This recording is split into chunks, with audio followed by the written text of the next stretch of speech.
Simon Bucknall. What James Bullock taught me. What James Bullock taught me. Simon Bucknall. Thank you very much.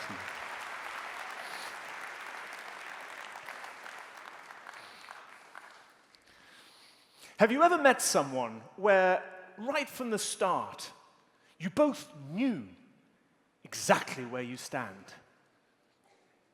At least you thought you did.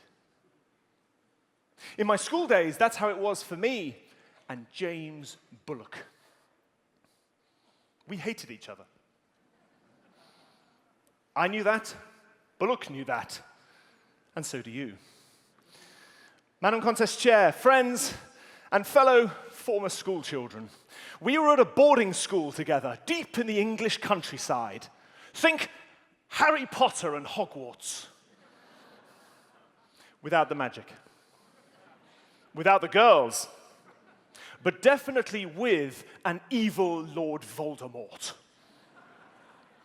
Or as we knew him, Headmaster.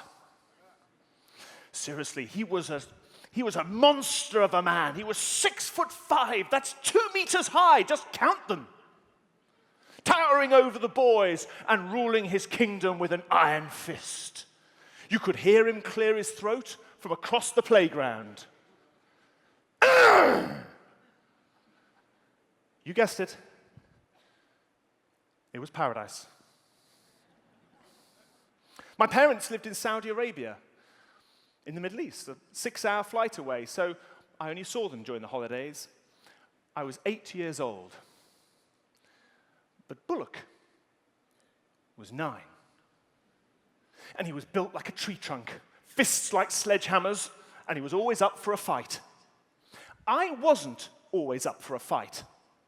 I was up for Latin lessons. But if anyone was to dare stand up to Bullock, you, me, or anyone, he'd snarl right back. You're gonna make me!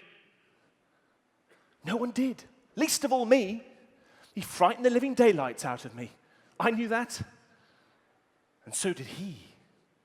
Until one day at breakfast in the dining hall, he stole my favorite comic book, Topper. My grandma sent it to me every week. It was the highlight of my week. Give it back. Why should I? Because it's mine, Bullock. Just give it back. You're going to make me. Well, just for once, I did. Right on the nose, or as we'd say, right on the hooter. Now, I'm not condoning violence, but I must confess, it felt splendid. I'd forgotten about you-know-who.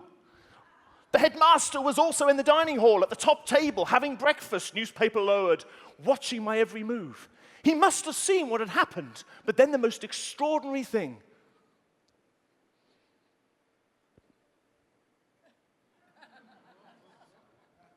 And things changed. It wasn't that Bullock and I became friends, but I gained his respect. I knew that, and so did he. A few weeks later, I received a letter in the post. It was from Saudi Arabia, from where my parents lived, but I didn't recognize the handwriting. Simon, your daddy doesn't love you or your mummy anymore. He loves me, so we're moving away to go and live together in America, and you won't be seeing him again.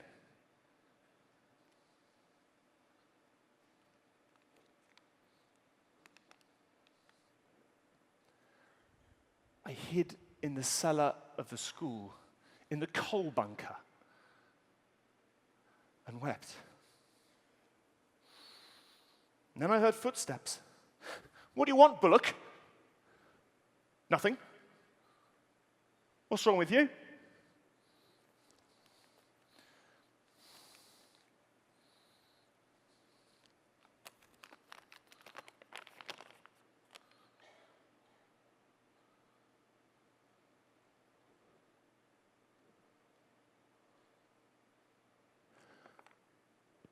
I'm going home next weekend.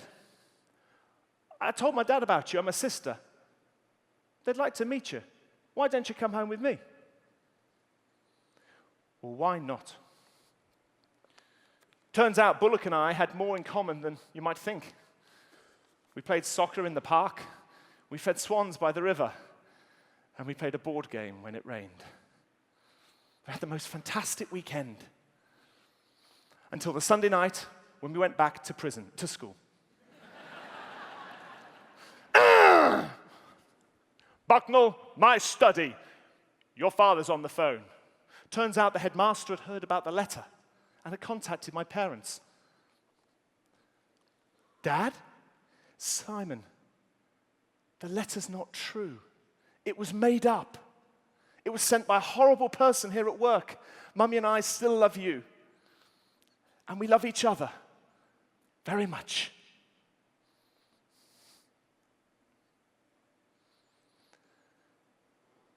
It's been more than 30 years. 30 years. Today, my parents live much closer to my home. 1.2 miles, to be exact. Believe me, they're ever so close. But I will never forget the compassion of my friend in the cellar, James Bullock. The 9-year-old boy whose own parents really had separated and who understood when he read that letter. We were destined to become great friends. And when my parents moved back from Saudi Arabia to England, he visited my home too, and we played a board game when it rained. Bullock and I truly understood one another. I knew that, and so did he. How often in life do the great problems stem from breakdowns of understanding? The evidence is all around us. Fear and hatred are strong emotions, but they're no match for the power of mutual understanding. That's what Bullock taught me, because I received help from the very last person on earth I could ever have expected. Who in your life needs your understanding? Who needs you to show a level of understanding that brings courage where there may have been fear, to bring respect where there may have been prejudice, to bring compassion where there may have been hate? Because when we truly understand each other, everyone gains. I know that. Bullock knows that. And so do you.